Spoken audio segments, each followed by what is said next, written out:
Sarah Winklis, who's alongside me in the commentary box. And Sarah, conditions today for the athletes on such a big day in their careers?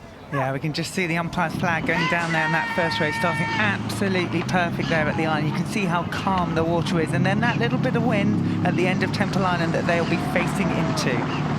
So this crucial stage of the first race, and you can see on the right-hand side of your picture, Royal Chester on the Buck station, and on the Berkshire station it's Thames Rowing Club with such a good record in this event. They've won 3 of the last 5 Britannias, Thames Rowing Club, and they've got off to a pretty sprightly start here as well.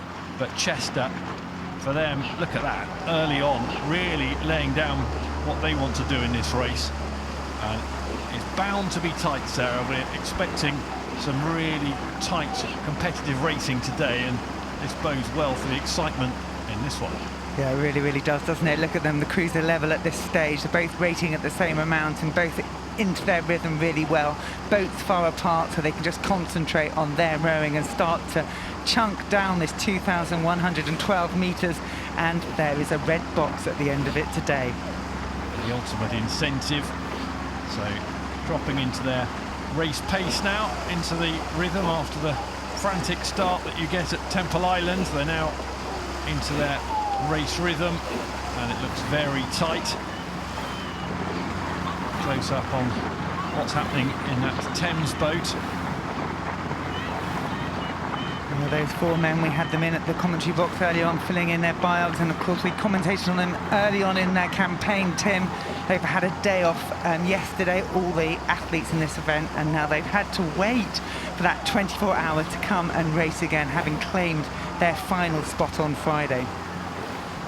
Which on the face of it may be an advantage. Obviously no advantage against each other, but an advantage in terms of being physically at your peak. But then mentally having to get through a whole day knowing that you've got the biggest race of your life the following day, not so easy. Yeah, and lots of distractions potentially at Henley Royal Regatta, Thames Rowing Club. They may, I'm sure, been keeping an eye on their other crews who are in finals today. They've got 4 other finalists this morning, and Chester, you know, they'll have been given the congratulations of their club mates and their teammates. But Stuart Heap, their coach, Jamie Lelson, their coach, will have really, you know, said to them, you know, do your outing, get on the water, do your training, and then probably get away. Don't think about it too much.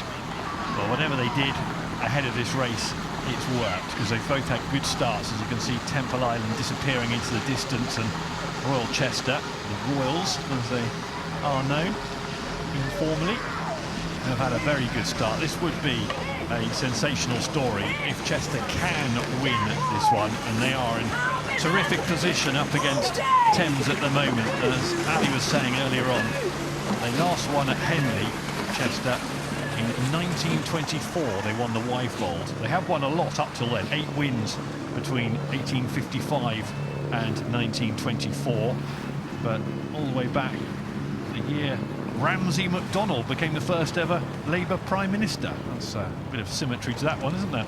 And George V was the monarch when Chester last won. Paris hosted the Olympic Games that year as well, so more historical symmetry for Chester, but they are going to have to stay in contention. They're doing that at the moment. The lead of 3/4 of a length from Thames, that's possible to overcome at this stage. There's a lot of this race remaining, and Chester just need to keep their cool. It's controlling those emotions, Sarah, isn't it? Because there was a real buzz in the boat tent, and you and I both went down there to speak to some of the coaches and the supporters of this Chester boat, and there's a danger they can get swept away in the enormity of the occasion, but they've just got to try and stay calm, and particularly at this stage of the race. Yeah, and you can see them, they're just holding on to Thames. Their Thames are in their rhythm, they're long, they've got slightly different rigging, as you can see on these 2 boats. Thames in what we call a bucket rig on the bottom of our screen, Chester on a conventional rig there, and you know, it's just about being brave at this point. It's quite quiet as a rower in this part of the course. You're just between yourselves and your thoughts and your crewmates and your cogs, and the coach will have given you the wisdom before you've gone out on the water, but now it is about you and your team, and both teams here in great form. Thames just pushing away, they're looking very strong there. You can see the world tours of their finishes on that Berkshire side here. and how they are pushing there. And on the back side, on the other side, and the Chester boat just behind, again, just pushing, pressing, holding on.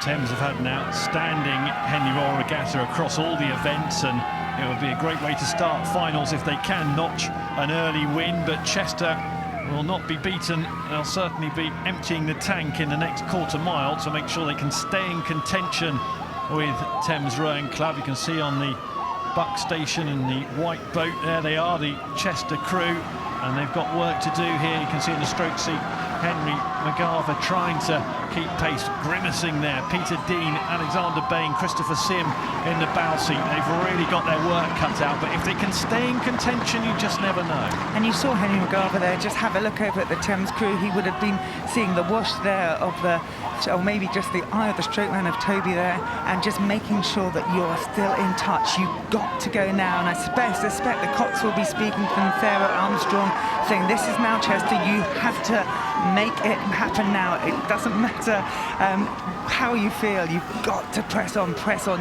The lungs will be burning, the legs will be burning, but come on, this is it, this is your opportunity. You can see Henry looking again, just seeing what's going on. They put their rate out, they're responding to what she's asked of them.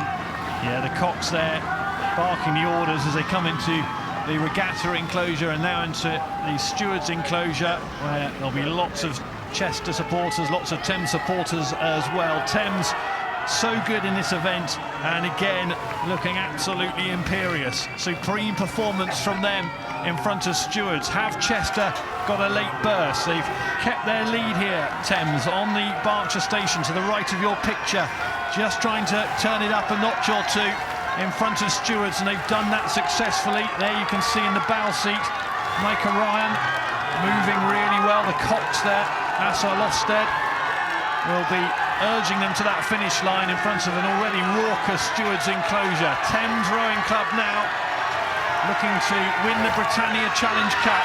Not too far to go.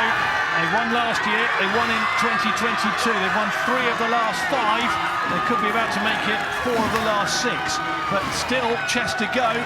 They're not too far down in the final few strokes, but they haven't managed to overturn mighty Thames Rowing Club in the Britannia. Another terrific performance from them, winning the Britannia by a length. Chester Rowing Club, historic, reaching the final, a fantastic achievement to reach the final, but they couldn't live with Thames. A ferocious performance, and that is what it means to them. Winners of the Britannia Challenge Cup, Henley Royal Regatta 2024. Well done to Thames. Yeah, you can see how much it cost them, but they are delighted. Their stroke man, they're going to be asked just to sit up to make sure he's all right, and then he'll be able to say